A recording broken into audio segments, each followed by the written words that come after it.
Hey, what's up, everybody? Welcome to my channel. My name is Paul, the Canadian Snowman, here once again with another awesome video. We're doing why was Ireland neutral in World War II?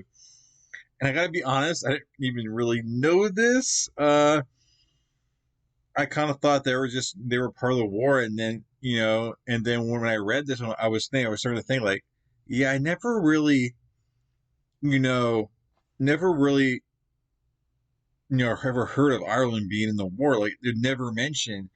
And part of me might be guilty of just like, the United Kingdom, Britain, you know, I apologize to those of you in Ireland, like kind of clumping all that together kind of thing. But I know you guys are totally separate countries, but I guess my mind just played that trick on me and didn't really think nothing of it kind of thing. But wow, I actually did not really realize that Ireland was neutral, but it makes complete sense now because they're not really mentioned, in World War II. So there's that. Uh, but anyways, guys, I'm definitely curious to kind of, I guess, the reasoning behind this kind of thing and all that good stuff. Because you can think of like but then again, it makes sense because I was thinking, oh, they're their neighbors. You think that they would join in on the join in the fight, but then you have Switzerland and Sweden, their neighbors with countries that are part of the war. So I guess so. That doesn't make any sense, though, right? Just because you're neighbors doesn't mean you're friendly enough to join your friend's war, kind of thing. Same thing with like World War One when Canada and kind of went to World War One and the United States kind of stayed out of it, kind of thing. And it doesn't matter who your neighbor is, kind of thing. Every country is individual and got their own reasons for doing things, kind of thing, right? But yes, this one caught my eye. I was scrolling through these videos and I was like, huh? And I kind of took a double take and was definitely curious. Okay, I'm sorry, enough rambling on. Please hit that like and subscribe button below. I'd really appreciate it. And yeah, let's jump into it. Damn. It's hard not to be curious about what made Ireland the one and only English-speaking country to not have fought alongside the United Kingdom during World War II. It's even harder, though, to imagine how it managed to stay that. I know there was like some big beef. I don't know what the time period was, between I guess like Ireland and North Ireland, and the United Kingdom. Wasn't there like much like a kind of a big kind of? I think it was later on though. There was like a war going on. I don't know. I'm pretty sure there was like the 80s, 70s, 80s. I don't know, 70s, 80s. Wasn't there? I could be way off. I'm sorry. That way under the too. It's even harder, though, to imagine how it managed to stay that way under the pressure of both sides to choose an enemy. In this sense, in answering why Ireland chose to remain neutral, we will first answer what joining the war would have meant for the country. At the start of the war, relations between the United Kingdom and the young Irish states' governments were diplomatic at best. Although Ireland had a long history of conflict with the British Crown, the decades between the two world wars were especially tense. It's the 1940s, and Ireland is not seeing the United Kingdom as an ally, but also it fears a German invasion. But in August 1940, the first German bombs are being dropped on the Irish soil. Because you are a fan of our channel, we encourage you to definitely check out our favorite streaming service for educational content, documentaries about our favorite subject, history. This documentary is about the life of that. Click on the link in the description and use the code KNOWLEDGE. Here we go. While having merged with the United Kingdom in 1801, Ireland underwent, like many other countries, in the second half of the 19th century, the exponential growth of nationalism among its population. The rising national identity didn't take long to become a self-government movement. And by 1914, those in favor of an independent Ireland carried out to the British Parliament the known as Home Rule Act, which gave Ireland self-government sovereignty, although within the United Kingdom. World War I nonetheless postponed until after its end the promulgation of this act. yet it was never promulgated. In 1919, the Irish Republican Army, the IRA, who 3 years before had unsuccessfully declared Ireland independence, started a guerrilla war against the British. Fought mostly in Dublin and Belfast cities, the Irish War of Independence accentuated. For some reason, I thought this was a little later. I didn't realize, I guess it was so early. So, yeah, it just shows, like, I really don't know much. I knew they went to war against each other kind of thing, because that sounds familiar, but I guess I didn't know the time period. Mostly in Dublin and Belfast cities, the Irish War of Independence accentuated the identity tendency of Catholics and Protestants, supporting independence and loyalism respectively, which resulted in the partition of the country between Ireland and Northern Ireland in 1921. Ireland was then a self-governing state. Shortly after, as is frequent in recently independent countries, a civil war arose between those in favor of remaining part of the British Empire and those against it. Backed up by the Crown, pro-British forces won and founded the Irish Free State, a constitutional state part of the British Commonwealth, and as such, subject to royal authority. The struggle was not settled though, and in 1937, near the start of the war, a second Irish constitution supplanted the Free Irish State with what we know today as Ireland. Behind this new constitution, which removed the king as an authority figure, was head of state Ayman De Valera, a key figure in Ireland politics. By the time this new constitution was adopted, De Valera had a long history in the country's political conflicts. He took part of IRA's Republican insurrection and independence declaration and was also one of the political leaders during the War of Independence. He was in favor of the defeated anti-Commonwealth forces during the Civil War, and him founding the Fianna Fáil party as a new approach toward total independence was key in Ireland reaching such objective. The transition, though, did not lack friction between Ireland and its former overlord, Britain. Economic disagreements led to nations applying important fees to one another. The so-called treaty ports, a set of 3 Irish ports, 1 north and 2 south, under British control since 1921, settled the trade war by returning to Irish hands in 1938. Churchill objected this movement due to the strategic position the ports could have in an imminent war, intuiting at the same time that De Valera would not let the British use them. In this way, when De Valera addressed... Oh man, you guys really did not like each other. I guess I'm not surprised it went that deep. This is just very interesting, and the music makes it very eerie. But wow, I guess I didn't realize just how bad it got, To the Irish people the state position of non-belligerency concerning the already in-process European war, he did so in the faith of expressing the sovereignty of the country. That is to say, to show that they were not associated with the British, which asked Ireland to come to their aid as soon as they request it, more than to any other country. But once the war... Basically, they just want to do their own thing, and they wanted their own identity, they just wanted to be free to do what they wanted. And, United Kingdom's like, I think for United Kingdom more of an image kind of thing. Like you want to hold on to Ireland, and it's definitely very awkward because Northern Ireland is still part of the United Kingdom, so I'm sure there had to be like a lot of tension, obviously, with in Ireland itself. And I know I'm sorry going off base here, but like, isn't there like you guys can definitely tell me if I'm wrong? Isn't there like some kind of talk maybe of Northern Ireland joining all of Ireland to be one single country, kind of like Northern Ireland kind of breaking off from the United Kingdom? Is that a thing, or is that just talk? Is that something that could possibly happen? Just let me know. Because I've done Ireland as far as I've done it in the Geography Now episodes. As soon as they request it, more than to any other country. But once the war started, Ireland was forced to make the decision of remaining neutral over and over again. On the one part, Britain's interest in Ireland entering the war did not diminish.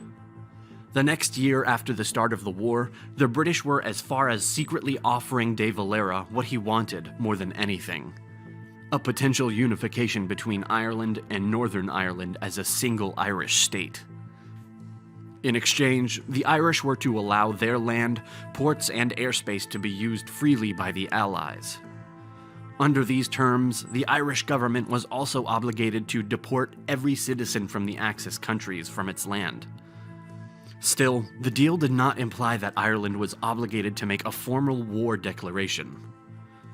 Although at first it may have looked like a tempting offer, De Valera did not accept it. Why?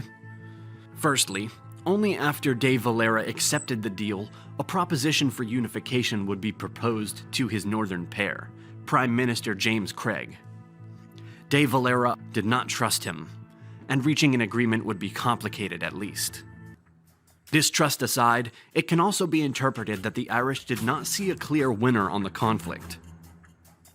As in 1940, the war was still open.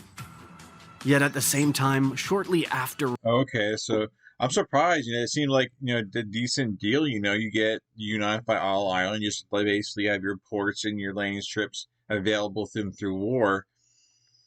But, it's 1940. It's not like the war it hasn't really even started yet. And,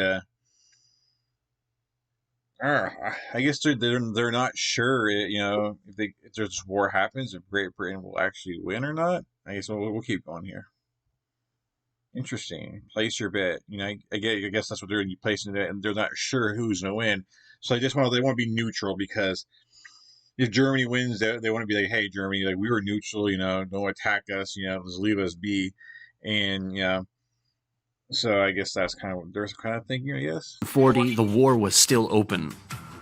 Yet at the same time, shortly after rejecting the unification offer, De Valera let know the British that he was rooting for them, and that if Ireland was to enter the war as allied, the Germans could invade Ireland.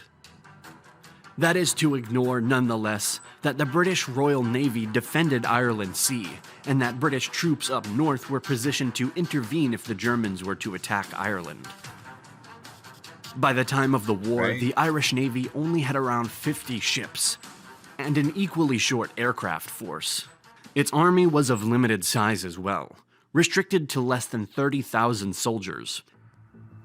And the country did not increase its military expenditure that much after the war arose.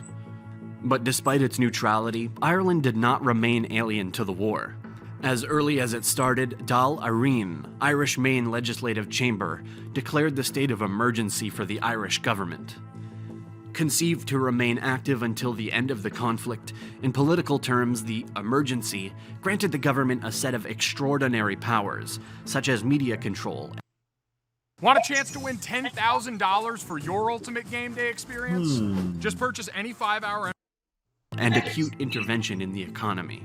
As such, their lack of military strength did not limit Irish propaganda's efforts on using its limited army assets to ensure the population that the country could not actually defend itself of any enemy. On the other hand, the Allies were not the only band looking for Ireland to join the war. Churchill's 1940 speech against Ireland's refusal to declare war on the Axis was, at the same time, joined by a German military offer, which Valera refused by treating with arrest to German emissaries if they were to land on Irish soil.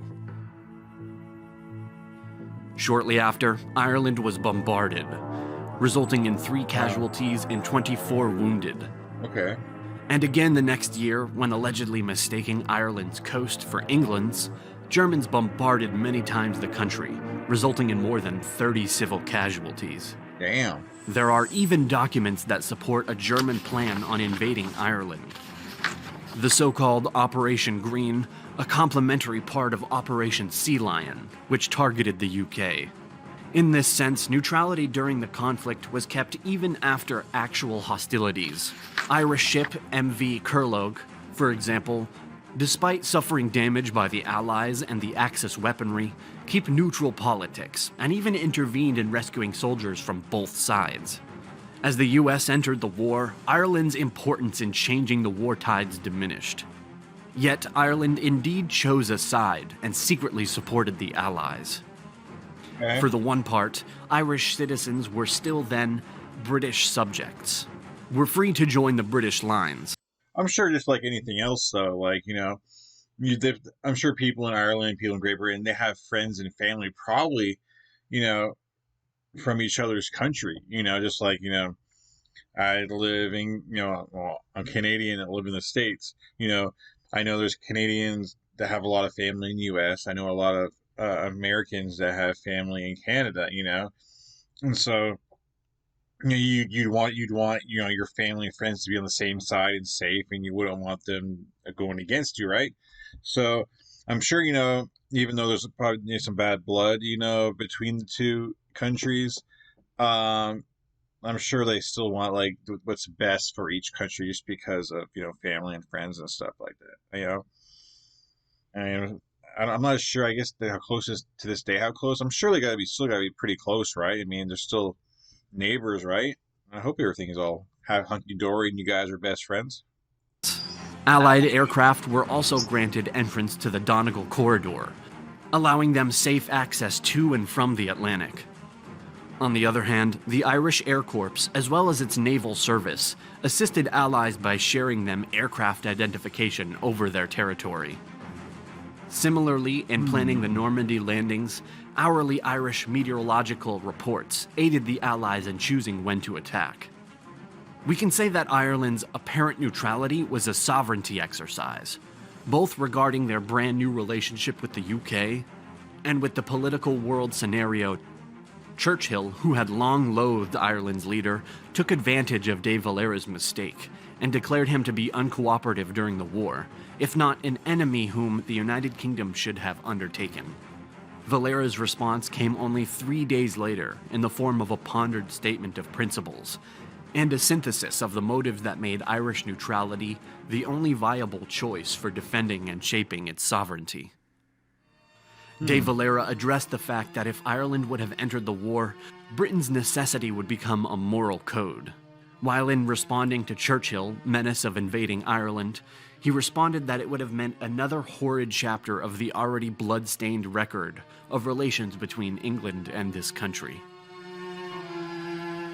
We would like to give special thanks again. I'm sure. A lot of it could be just because if Ireland was part of the war, their troops probably would have been under control of like British leaders or whatnot, and the sentiment, that a lot of people, Irish people, probably didn't want to like, just because of what's been going on, didn't want to take orders from the British kind of thing, and probably would have wanted to do their own thing if they did join the war, and that might not have been an option because with their army not being that big, but definitely interesting. Like I didn't really, I guess just never really it came to mind about them being neutral in World War II. That's pretty interesting stuff and cool stuff. I'm definitely glad I watched this. This was definitely, like I said, very interesting. Let me know what I missed or other things that you might want to add to this in the comments. I'd be extremely interested in this, especially people from Great Britain, people from Ireland, Northern Ireland, and kind of what your thoughts are, because I know like this is not exactly. This is more recent history, obviously, and so I'm sure a lot of people have like their grandparents probably tell them, stuff around this time period that they might want to share. I don't know. I just think it's interesting to get other people's point of view on this kind of stuff because I could be way off and on what I was thinking. But anyways, peace. Catch you guys in future videos. Always a blast. And I'm out of here. You guys have a great night. Woo!